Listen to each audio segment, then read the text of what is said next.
Hey, Steve here. I get a lot of people asking me how it is that I set up my gear for either recording or for performance or whatever it is. So I thought I'd show you kind of my take on using, today's rigs, whether it's a dual channel, Marshall or something like that, or if it's something that has multi-channels and, a million options like an Axe FX or a Kemper or even something like my Hughes and Kettner here. So let's just talk about the basics of it. So what I like to do is I like to have simplicity. When I'm recording, I want to be able to find what I need very quickly. And when I'm on stage, I don't want to sit and push buttons all the time. Okay. So let's just start with the overall tone. Okay. What I like to have are 4 channels. That's it. 4 channels. If I have availability. If I don't, I can have 2 or 3 channels and I'm perfectly fine.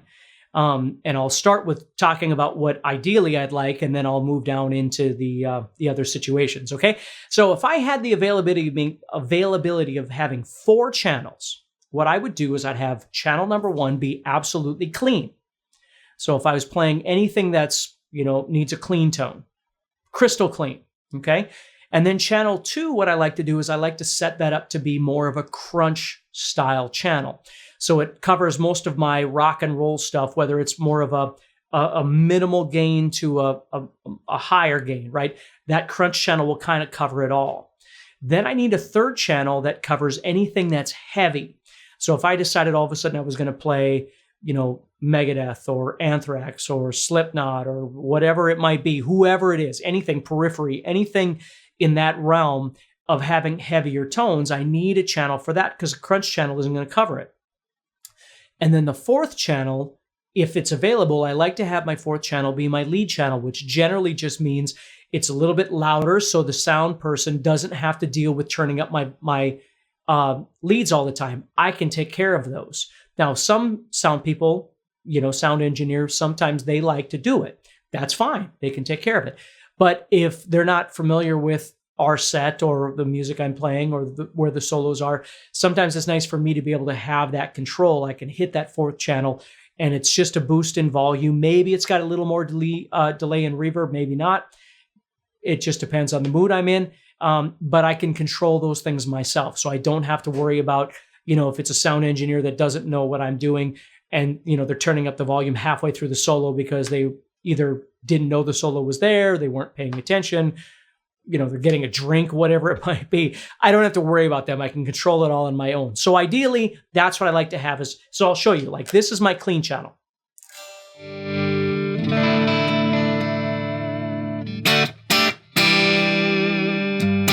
So that would be my clean channel. And I might add a little delay and reverb. You see? And I like to have external pedals that are delay and reverb if, again, the situation is ideal, because then I can turn them on and off at will. I can keep my clean channel where it is. I can turn that delay or reverb on or off depending on the song that I'm on. If I don't have the availability of having my floorboard, right, my pedal board, then I can run my delay and reverb right from the amp, and that's fine too. And if the amp doesn't have any of those and I don't have any of those, then I'm not running any effects, and that's okay too. I can deal with whatever it is I got. But in an ideal world, that's what I would like, is to be able to run this clean channel on whatever amp I'm on, have a nice crystal clean kind of sound, and then run the delay and reverb as wanted. So now they're both on. I could turn the delay off. I could turn the reverb off. And now I get more of a...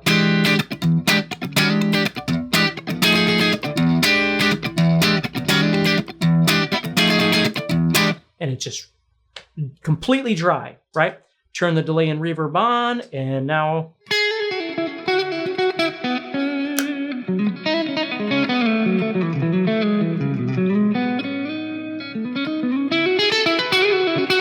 And I get that kind of sound, right?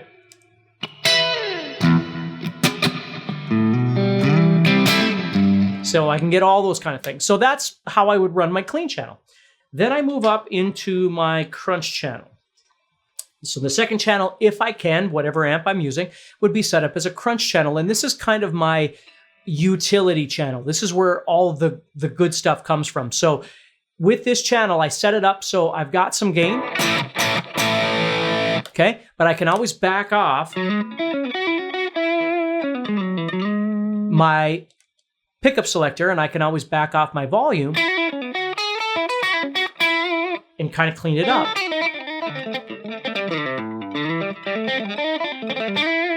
You see? Or you see, and I can still get a lot of gain out of it. So it's a multi-purpose channel, and I like this channel because I can get all of these various things. So if I don't need crystal clean, I just need to clean it up. I don't need to go to that first channel. I can stay right here and just exist here. You know, with blues or whatever it might be, or even just a clean thing that I'm doing.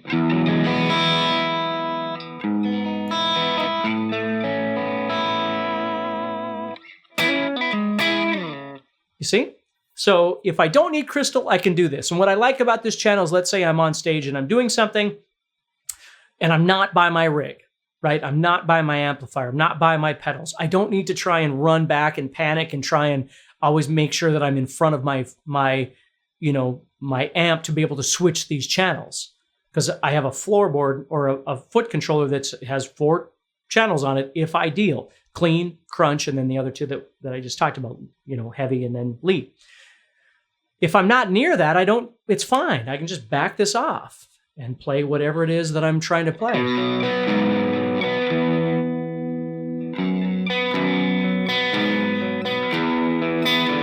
Now, if I really need that clean, then I got to get back, right? And that's fine. Okay? So that's my second channel, is more of the overall crunch channel.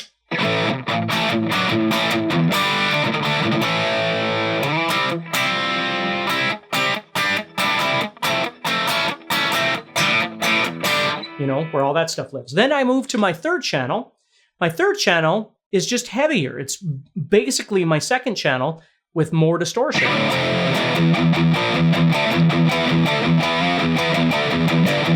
So this is where I get all those kinds of sounds are on that channel. And of course I can add a little reverb and delay. And I've got myself nice little lead channel if I need it or whatever, right? So that's my third channel. And then my fourth channel is basically my third channel again, but just the volume's a little bit higher. Maybe there's a little more gain if needed for a solo.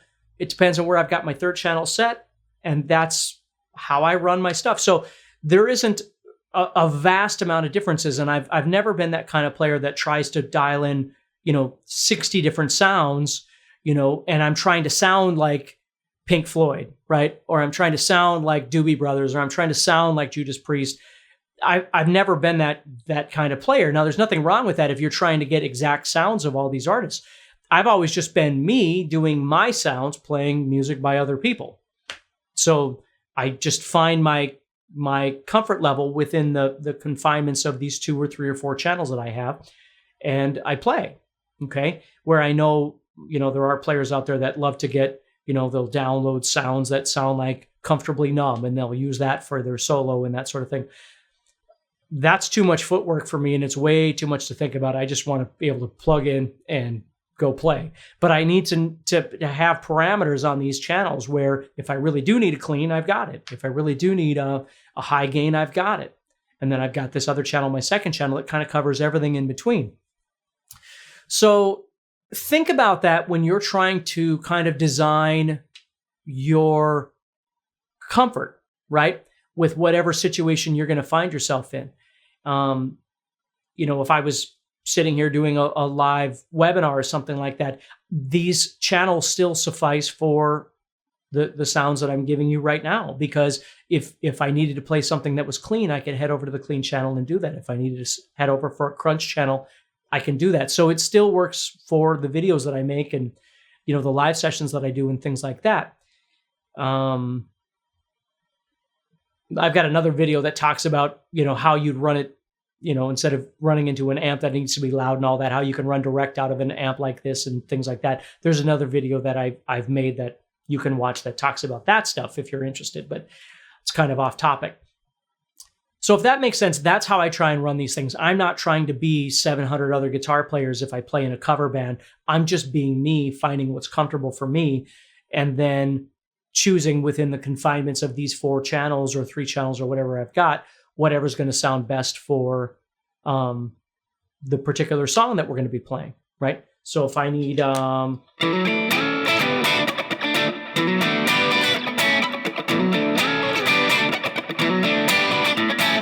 I'm going to find that sound by going to my crunch channel. You know, if I was on my heavy channel, there's nothing wrong with that if I really want it to sound that heavy. But if I go to my crunch channel, maybe back my volume off a little bit, or even my toggle switch, and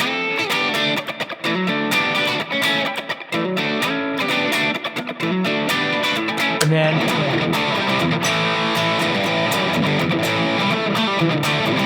maybe in that part, when I get to that, that's where I drop my pickup selector all the way down, turn my volume all up.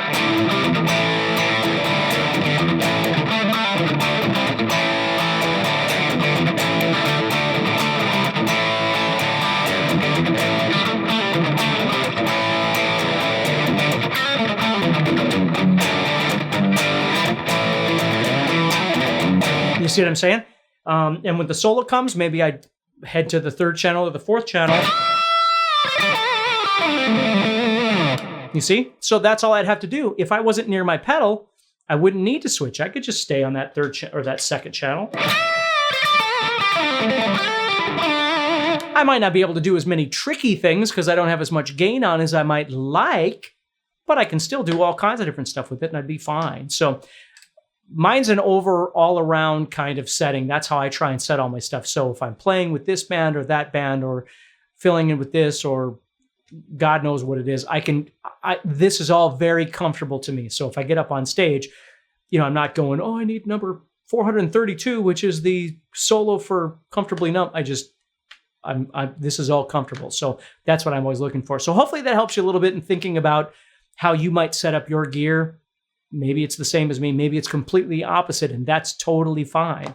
But get to know your gear, get to know all the sounds your guitar can make, and try and use that as you dial things in. Hey, I'd like to give you a free pass to my best courses that will take your playing to the next level fast. Just go to guitarzoom.com and get started for free. And there's also a link in the description. Thanks.